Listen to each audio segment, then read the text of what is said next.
মহাজন বাড়ির ধর্মীয় সভা শ্রীমদ বদগীতা পাঠ অনুষ্ঠানের আজকে যারা শুনছেন এবং আমাদের বিএনপির নেতৃবৃন্দ সবাইকে তার যার যার ধর্মীয়ভাবে প্রণাম এবং সালাম। আমি সাধারণত বক্তব্য এত বেশি পারদর্শী না কথা বলায়, তারপরও নির্বাচন উপলক্ষে বলতে হয়। আমার কথাটাকে আমি দুই ভাগে ভাগ করব। একটি হচ্ছে আমার পারিবারিকভাবে, আর একটা হচ্ছে রাজনৈতিক বলেন আর ধর্মীয় যেটাই বলা হয়। পারিবারিকভাবে আমরা হচ্ছে ভাই বোন 9 জন। আসলাম চৌধুরী যিনি আজকে সংসদ সদস্য পদপ্রার্থী, তিনি হচ্ছে আমাদের মধ্যে 8 নাম্বার, আমি হচ্ছি 9 নাম্বার। আমরা দুই ভাই পিটাপিটি যাকে বলে আমাদের চট্টগ্রামের ভাষায়, আমরা দুইজনেই পিটাপিটি এবং দীর্ঘদিন পর্যন্ত আমরা দুই ভাই, ওনার বিয়ের আগের দিন পর্যন্ত আমরা এক রুমে থাকতাম। সেই হিসাবে তাকে আমার খুব কাছে থেকে দেখা এবং কাছে থেকে যার জানা শোনা, এবং এরপরে যাই আসি আমরা দুই ভাই একসাথে ব্যবসা শুরু করছি, দীর্ঘদিন পর্যন্ত একসাথে আছি। সেই হিসাবে সেই দৃষ্টিকোণ থেকে এবং পাশাপাশি থাকার কারণে ওকে আমি যতটুকু চিনি, এক কথায় বলা যায় মানুষটা ভালো। আপনারা যে নেতা পেয়েছেন সেই নেতা, তিনি নির্লোভ একজন মানুষ, যাকে একদম লোভহীনভাবে বলা যায় আর কি। একজন যারা কলেজ বিশ্ববিদ্যালয়ে লেখাপড়া করে, আমরা যারা লেখাপড়া করেছি তাদের প্রত্যেকেই যখন বিশ্ববিদ্যালয়ে পড়ি আমাদের একটা মনে মনে একটা চিন্তা ভাবনা থাকে। সেই চিন্তাটা হলো লেখাপড়া শেষ করে আমরা একটি ভালো চাকরি করব। হয় প্রথম চয়েস হচ্ছে যেটা সরকারি, এবং তার থেকেও বেশি চয়েস হচ্ছে যারা বেশি ভালো ছাত্র তারা চিন্তা করে বিসিএস দিয়ে বাংলাদেশের ফার্স্ট ক্লাস অফিসার হবে। আসলাম চৌধুরীও তার কোনো বিকল্প নয়। তিনিও মাস্টার্স পাস করে তিনি তার বিসিএস দিয়েছেন। বিসিএস দিয়ে তিনি সরকারি চাকরি নিয়েছেন। তিনি সরকারি চাকরি করতেন, সরকারি চাকরি করে তিনি নিজেকে স্যাটিসফাই মনে করতে পারলেন না। এই কারণ তার নেশা হচ্ছে সমাজ সেবা করা। তাই সবাই যাদের মানুষের যে মনের মধ্যে যে একটা জিনিস থাকে ছাত্র অবস্থায় বিসিএস পাস করে যে ফার্স্ট ক্লাস অফিসার হবে, তিনি সেই তার ত্যাগ করে আসি বেসরকারি চাকরি দিলেন। তার কারণ হচ্ছে যদি সরকারি চাকরি করে তিনি এলাকায় থাকতে পারবেন না, এলাকার সেবা করতে পারবেন না, এলাকার মানুষের সাথে মিশতে পারবেন না, মানুষের সুখে দুঃখে কাজে লাগতে পারবেন না। সরকারি চাকরির সুবাদে তাকে বিভিন্ন জায়গায় যেতে হবে। সেই জন্য তিনি চাকরিটা ছেড়ে দিলেন, চট্টগ্রামে একটা বেসরকারি চাকরি নিলেন। যে আপনার কনফিডেন্স সিমেন্ট ফ্যাক্টরিতে তিনি তখন জিএম হিসেবে জয়েন করলেন, এবং এরপরে আরো 2-1টা চাকরি চট্টগ্রামে তিনি করেছেন।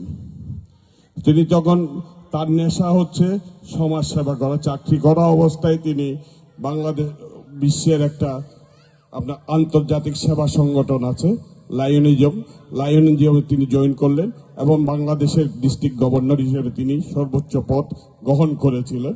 এবং সেইটার মাধ্যমে আমাদের এখনো পর্যন্ত মানুষের চোখের ছানি পড়া স্বল্প আয়ের লোকদের, আমাদের যারা মুসলমান আছি, যারা মুসলিম ধর্ম অবলম্বন করি, ছেলেদের খতনা করতে হয়, যারা খতনাটা করতে পারে তাদের খতনা করায় দেয়। টুট কাটা থালু কাটা বিভিন্ন রোগ আছে মানুষের, এইগুলার চিকিৎসা আমাদের দীর্ঘদিন পর্যন্ত চলমান। আমার মনে হয় সীতাকুণ্ডের কয়েক হাজার লোককে আমরা চোখের ছানি অপারেশন করিয়ে দিয়েছি, ওই কাজটা এখনো চলমান। কিন্তু ওইটা করেও উনি ক্লান্ত হননি। ওনার আরো বড় পরিসরে ওনার সেবা করার চিন্তা ভাবনা, সেই চিন্তা ভাবনা থেকে উনি জয়েন করলেন একটি রাজনৈতিক দলের মধ্যে, এই বাংলাদেশ জাতীয়তাবাদী দল, যাকে সংক্ষেপে বিএনপি বলা হয়। সেই বিএনপিতে জয়েন করে তিনি তার মেধা কর্মশক্তি দিয়ে খুব দ্রুত বিএনপির কেন্দ্রীয় কমিটিতে বিভিন্ন পোস্ট তিনি হোল্ড করলেন। তাকে দলের নেত্রী মরহুম বেগম খালেদা জিয়া এবং তারেক জিয়া সহ সবাই মিলে তাকে দলের অনেক উঁচুতে নিয়ে গেলেন। এবং বাংলাদেশের মধ্যে যে 300টি আসনের ভাগ করে দেওয়া হয়েছে, একটি আসনের দায়িত্ব সেই সীতাকুণ্ড পাহাড়তলি পর্যন্ত আমাদের যে জায়গাটা আছে ওটার দায়িত্ব বাংলাদেশ জাতীয়তাবাদী দল থেকে ওনাকে দেওয়া হয়েছে।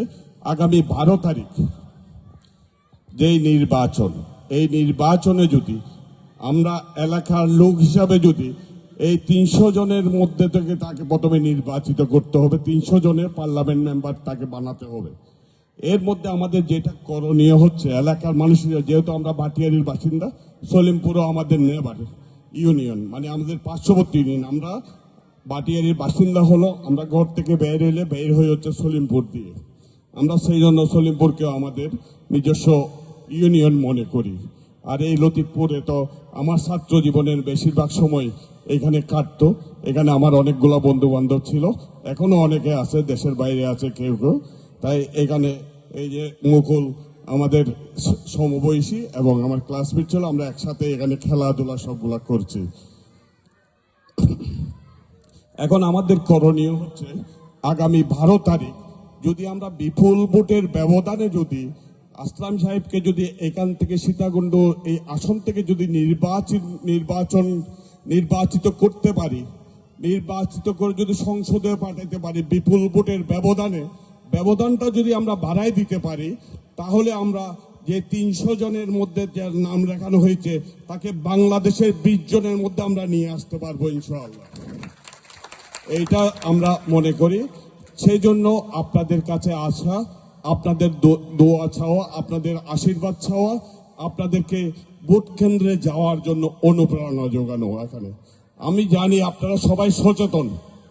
এখানে যারা আছেন, আমার দাদারা আছেন, দাদা স্কুল টিচার ছিলেন, এই যে উনিও একজন স্বনামধন্য, সবাই যারা আমার কথা শুনছেন সবাই সচেতন, সবাই ভোট কেন্দ্রে যাবেন, ভোট কেন্দ্রে যাবেন। আপনাদেরকে একটু আশ্বস্ত করতে আসছি, আপনারা ভোট কেন্দ্রে যাবেন।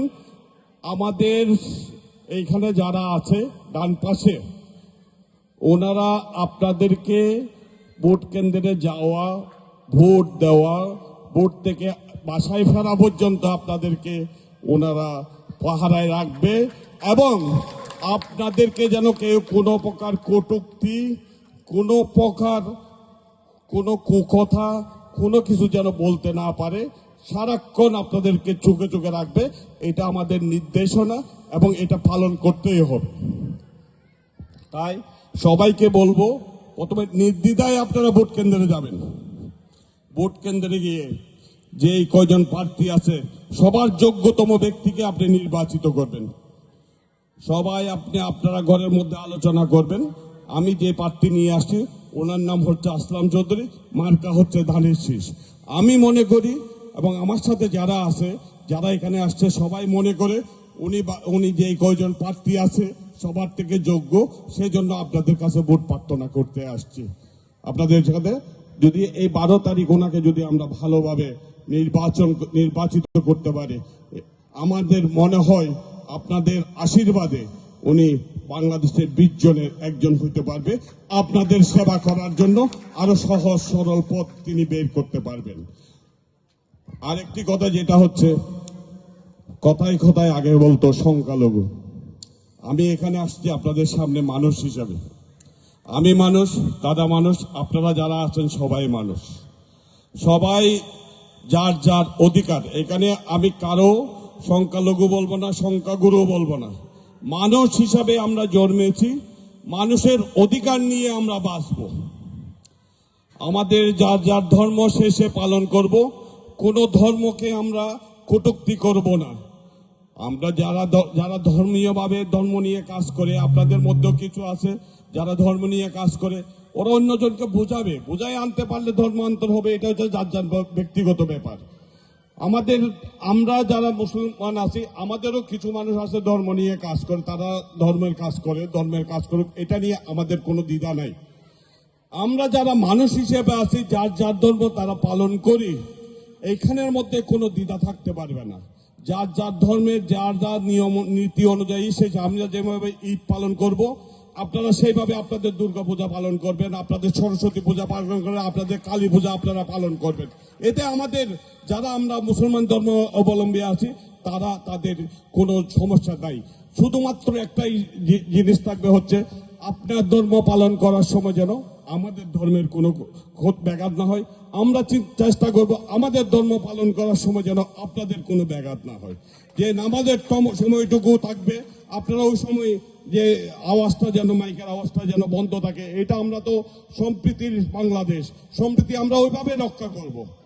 আমরা সম্প্রীতি রক্ষা করব একজন আরেকজনকে সহযোগিতার মাধ্যমে। আমরা যারা মুসলমান ধর্ম অবলম্বী আছি, যারা হিন্দু ধর্ম, যাদের বৌদ্ধ ধর্ম, সে যার যার ধর্ম সে পালন করবে। তাদের যারা বিশেষ করে আমি আরেকটা জিনিস বিশ্বাস করি, আমি এবং দেখে আসছি, যারা ধর্ম পালন করে, যে ধর্মই পালন করুক, ধর্ম যে পালন করে না তার থেকে অনেক উত্তম। আমরা যারা মুসলমান আছি, যারা নামাজ পড়ি, যারা নামাজ পড়ে না তাদের থেকে উত্তম। যারা হিন্দু ধর্ম আছেন, যারা মন্দিরে যায়, যারা মন্দিরে যায়, যারা যায় না তাদের থেকে তারা উত্তম যারা মন্দিরে যায়।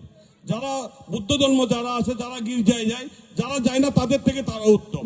যে ধর্মের আত্মবিশ্বাস মেনে চলবে সে কোনোদিন অন্যায় কাজ করতে পারে না। আমরা ধর্ম মানি, আমাদের ধর্মের বিশ্বাস আছে, সেই জন্য আমরা কারো প্রতি, কোনো মানবের প্রতি, কোনো মানব জাতির প্রতি আমরা অবিশ্বাস করতে পারি না, আমরা করবো না। এবং কারো প্রতি আমাদের সবাই, আমার ব্যক্তিগতভাবে 10 জন আপনাদের সম্প্রদায়ের বন্ধু আছে, যে স্কুল থেকে ইউনিভার্সিটি পর্যন্ত 10 থেকে 12 জন আমার আপনাদের সম্প্রদায়ের বন্ধু আছে, যারা আমার নিয়মিত আমার বাসায় আসে, আমরা তাদের বাসায় যাই। এটাই হচ্ছে আমাদের সম্প্রীতি। আমরা এইভাবেই চেষ্টা করব বাংলাদেশকে গড়ে তোলার জন্য। বাংলাদেশে আগেও কোনো সময় সাম্প্রদায়িক দাঙ্গা হয় নাই। আশা করি আমি আগামীতে আমাদের বাংলাদেশ জাতীয়তাবাদী দলের সরকার যখন হবে, তখন আরো বেশি আপনাদের সুরক্ষা হবে। মানুষ হিসাবে প্রত্যেকের অধিকার আপনারা বুঝে নিতে পারবেন, এই আশা ব্যক্ত করে আগামীতে আপনাদের সাথে আবার দেখা হবে, আবার আসবো কোনো একটা সুসময়ে, কোনো একটা দুঃসময়ে। সব সময় আপনাদের পাশে পাবেন।